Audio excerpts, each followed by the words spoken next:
Ayush programme चुनावी चकल्लस में हम आज बात करेंगे श्री मनोज बैद जी से, जो बीजेपी के नेता भी है, साथ ही जावर नगर परिषद है सीहोर जिले की। उनसे जानेंगे क्या है माहौल वर्तमान में। बैद जी, आपका बहुत बहुत स्वागत है हाई न्यूज में। बताएं क्या है सिचुएशन, कैसा माहौल है।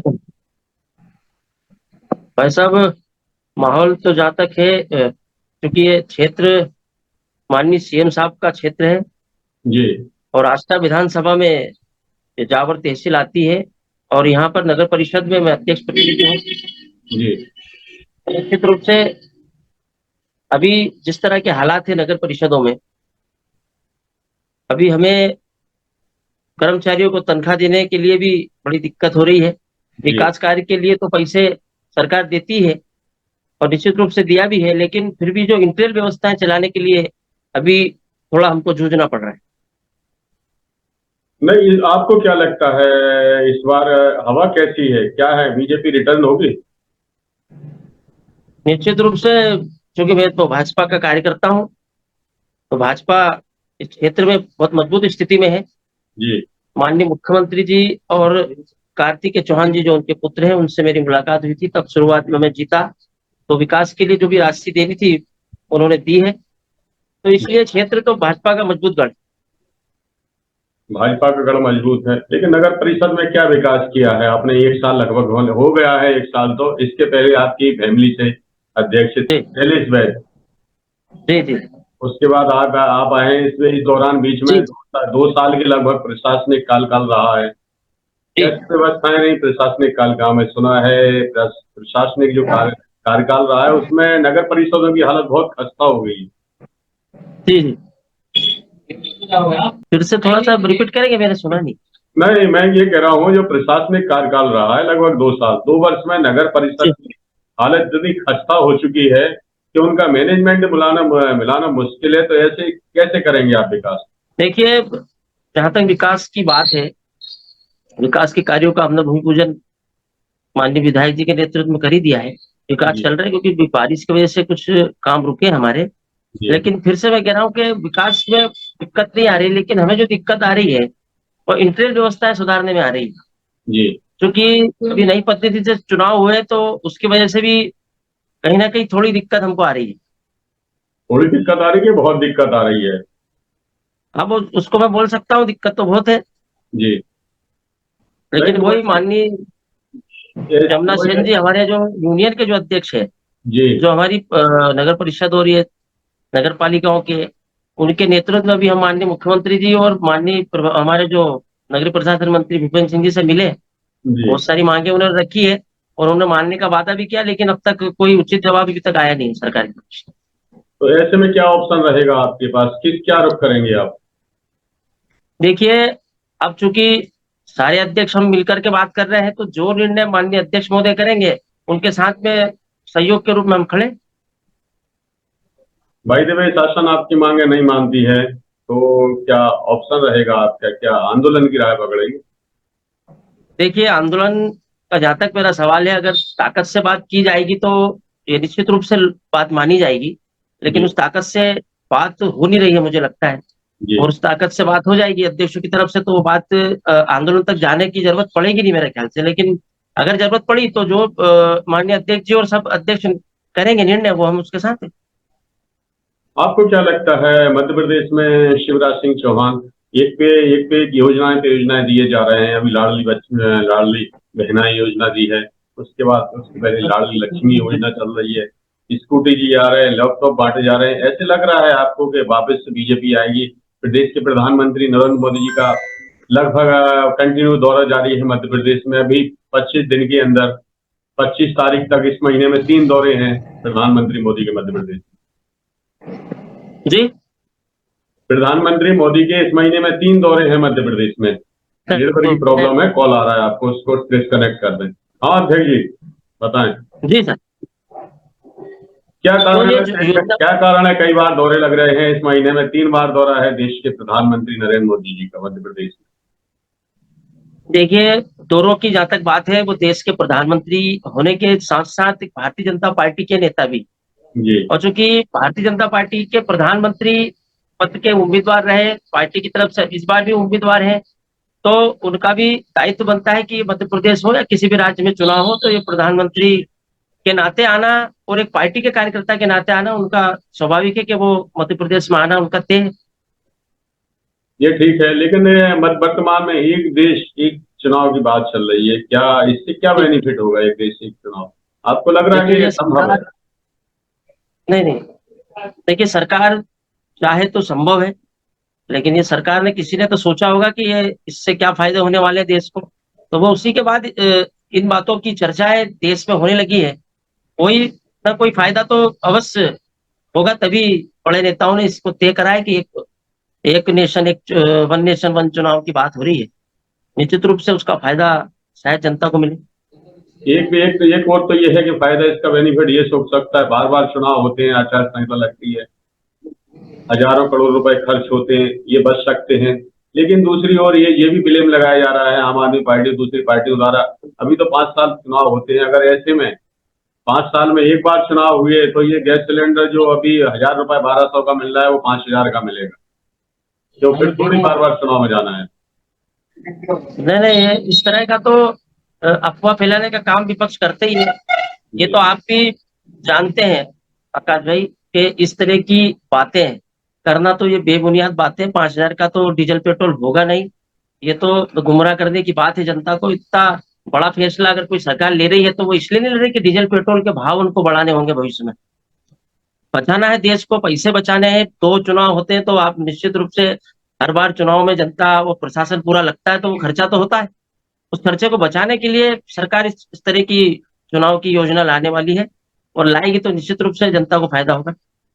अच्छा, वर्तमान में अपने नगर की क्या क्या समस्याओं से जूझ रहे हैं आप, जो नगर की जनता के काम नहीं करवा पा रहे हैं? वैसे ही तो इनडायरेक्ट इलेक्शन हुए तो दबाव में है अध्यक्ष बहुत ज्यादा। निश्चित रूप से वो दबाव तो है, जी।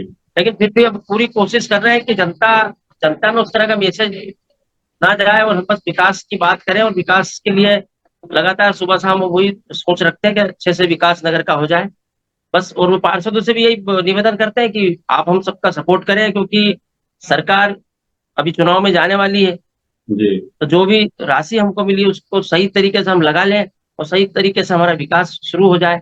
ये निवेदन के साथ हम पूरी परिषद में जाते हैं, बात करते हैं। क्या लग रहा है आपको, चुनाव डिले होंगे वन नेशन वन इलेक्शन की वजह से? 18 सितंबर से लोकसभा बुलाई है देश के प्रधानमंत्री ने 23 सितंबर तक। ऐसे में क्या लग रहा है आपको, ये 5 राज्यों में होने वाले चुनाव क्या डिले हो सकते हैं? देखिए इस तरह की बात शासन प्रशासन में भी हो रही है कि शायद सरकार इस तरह की बात अगर इस टाइम में लेकर के आई है, अगर कमेटी बनाई है तो जरूर कुछ बड़ा या तो वो सरकार करेगी। अगर बढ़ेंगे तो फिर निश्चित रूप से चुनाव बढ़ सकते हैं। यानी यही रीजन है कि जो सेकंड लिस्ट आनी थी बीजेपी कैंडिडेट्स की वो नहीं आ पाई है, इसीलिए रोक दिया है कि उसकी चर्चाएं चलना लगभग बंद हो गई। काय का? अभी दूसरी लिस्ट जारी होनी थी उम्मीदवारों की, विधायक, तो वो कहीं ना कहीं उस पर विराम लग गया है चर्चाओं में। नहीं, विराम नहीं लगा है। देखिए सरकार ने तो सारा खांचा तैयार कर रखा है अपना, किसको चुनाव लड़ाना है किसको नहीं लड़ाना है, ये वो पार्टी तो खैर तय कर चुकी है। और जी। चूंकि लिस्ट आने वाली थी तो अभी अभी जो विकास यात्रा है जो चल रही है उसको देखते हुए शायद सारे नेता उसी में व्यस्त हैं, और ऐसी सूरत में अगर लिस्ट जारी होती है तो कहीं ना कहीं कुछ हंगामे होने की संभावना थी, इसलिए वो लिस्ट को रोका है मेरे। तो आपको लग रहा है जो इतनी सारी योजनाएं चल रही हैं उनका लाभ इस बार 100% बीजेपी को मिलेगा और बीजेपी 5वीं बार सत्ता में आएगी? जरूर मिलेगा। योजनाएं जनता के लाभ के लिए बनाई जाती है और जनता के लाभ के लिए सरकार काम करती है, और वो निश्चित रूप से जनता तक पहुंच रहा है हर योजना का लाभ। तो जरूर है जनता को सोचेगी चुनाव में उसका लाभ भाजपा को मिले। अच्छा, एक बात बताइए, फिर से एक नई बहस छिड़ चुकी है आजकल। कांग्रेस और सारे गठबंधनों मिलकर अपने उसका नाम रखा है इंडिया। दूसरी तरफ बीजेपी की तरफ से और मोहन भागवत जी ने कहा है कि आप भारत बोले इंडिया नहीं। ऐसे में क्या संभव है भारत इंडिया शब्द हटाना अपने देश से? देखिए अभी अभी हम तय नहीं कर सकते कि सरकार का क्या डिसीजन है। सरकार ने अभी ये बात किसी ने आधिकारिक रूप से नहीं कही है कि इंडिया शब्द को हटाने वाले हैं। जी भारत बोलना और इंडिया बोलना, ये तो संविधान में आर्टिकल 1 में लिखा है कि भारत दैट इज इंडिया। तो अभी कोई इस तरह की बात, ये तो विपक्ष की टेंशन है कि यार ऐसा नहीं हो कि वो इंडिया शब्द हटा दे या भारत भारत रख ले। तो दोनों शब्द रख सकते हैं स्वतंत्र। समझे नहीं आप, अगर इंडिया शब्द हटाना इतना इजी नहीं है, पूरी सारी करेंसी पे है, सब कुछ पे नोट है इंडिया, तो कैसे उसको संभव है? एक बार तो देश में नोट बंद हो चुके हैं, तो क्या कंडीशन होगी? ऐसे में अगर सारी करेंसी चेंज की जाएगी, इसका क्या इफेक्ट पड़ेगा, सोचिए। नहीं, क्या इंडिया इंडिया के बारे में कुछ सवाल हुआ है क्या वापस? जी वही तो मैं कह रहा हूँ, इंडिया शब्द हटाना इतना इजी नहीं है, क्योंकि सारी देश की करेंसी पर इंडिया है। जी जी, वही मैं कह रहा हूँ कि इसी तरह की बात विपक्ष कर रहा है। कांग्रेस के जो इंडिया गठबंधन में जो पार्टियां हैं वो इस तरह की बात कर रही है। सरकार की तरफ से कोई आधिकारिक रूप से इस तरह की घोषणा नहीं हुई है कि इंडिया शब्द को हटा रहे हैं। ये सरकार ने, ये कांग्रेस ने नहीं कहा, ये मोहन भागवत जी ने कहा है कि इंडिया नहीं भारत बोले, और भी दूसरे बीजेपी के नेताओं ने कहा है। देखिए, मोहन भागवत जी सरसंचालक है माननीय जी और उनके द्वारा इस तरह की बात कही गई है, तो भारत कहना भी कोई अपराध तो है नहीं। ये मन की इच्छा है कि भारत होना चाहिए, अच्छा लगता है भारत भी, जी इंडिया तो है ही, पर भारत बोलना कोई इंडिया बाद में था, पहले भारत है। भारत इंडिया बाद में, इंडिया पहले भारत था और भारत है, इंडिया बाद में आया है, अंग्रेजों ने दिया। हाँ, तो उन्होंने कही है, तो वो बड़े चिंतक व्यक्ति है माननीय मोहन भागवत जी, और उन्होंने कोई बात कही है तो सोच समझ के कही होगी। जी, वर्तमान में कितनी योजनाएं चल रही हैं आपकी नगर परिषद में, कितनी पेंडिंग में, कितना काम हो चुका है किसी योजना? देखिए, हमारे यहाँ लगभग सारी योजनाओं पे काम कर रहे हैं, क्योंकि सारे अधिकारी अभी सारा फोकस माननीय कलेक्टर महोदय हुए या जितने भी बड़े अधिकारी हुए, सारी योजनाओं को जनता तक पहुंचाने के लिए सारे प्रशासन के अधिकारी लगे हैं। तो पेंडिंग तो किसी भी प्रकार की योजना नहीं है। मेरे यहाँ लाडली बहना भी, प्रधानमंत्री आवास भी चल रहा है, स्ट्रीट वेंडर का भी काम चल रहा है, और तमाम जो भी छोटी बड़ी योजना है वो सारी लागू है। जी जी, आपको क्या लग रहा है कितनी सीटें आएंगी मध्य प्रदेश में बीजेपी की, क्या नंबर रहेगा? सरकार बनाने के लिए जो बहुमत चाहिए उससे ज्यादा ही सीटें आएगी। 160 या 65 सीटें आने की संभावना है। जी, आप रोटेट हो गए हैं जी, बताएं। 165 आएंगे ऐसा आपका मानना है? जी, 165 सीटें आएंगी, 165 सीट आएंगी ऐसा आपका मानना है? निश्चित रूप से आना चाहिए, क्योंकि सरकार ने बेहतर काम इस मध्य प्रदेश में किया है। एक अध्यक्ष जी का तो दावा था कांग्रेस से थे कि अगर 200 से कम सीटें आती हैं तो इस्तीफा दे देंगे कांग्रेस की। यही तुमको दिखाया नहीं, ऐसी कोई बात नहीं है। देखिए, सरकार आने के बाद 116 117 में भी सरकार बच जाती है। बोलना एक अलग बात है, और परिणाम आने के बाद जो स्थिति आएगी वो सबके सामने होगी। तो कॉन्फिडेंस है भाजपा के कार्यकर्ता होने के नाते कि हम तो 200 के लिए काम करेंगे। आप तो 200 पार के लिए काम करेंगे, ठीक है वैद्य जी। क्या मैसेज देना चाहेंगे आई न्यूज के माध्यम से, खास करके जावर नगर परिषद की जनता के लिए?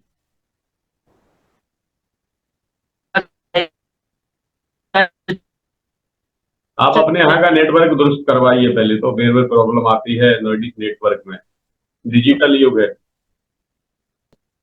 ये थे मनोज वैद्य जी जो चुनावी चकल्लत से बता रहे थे कि इस बार 165 के पार जाएंगे, और जो परेशानियां हैं बीजेपी उन्हें दूर करेगी।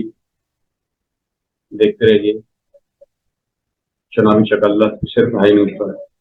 जब झोंक लगा सुगंध उड़ी, मुंह में पानी और भूख बढ़ी, बढ़ा है हर व्यंजन का स्वाद, मिला है इसमें माँ का प्यार। गोविंद मसाले जो खाने में डाले हैं, आपस में अपनों का प्यार बढ़ा दे रे। गोविंद मसाले, मसाले जो रिश्ते बनाए।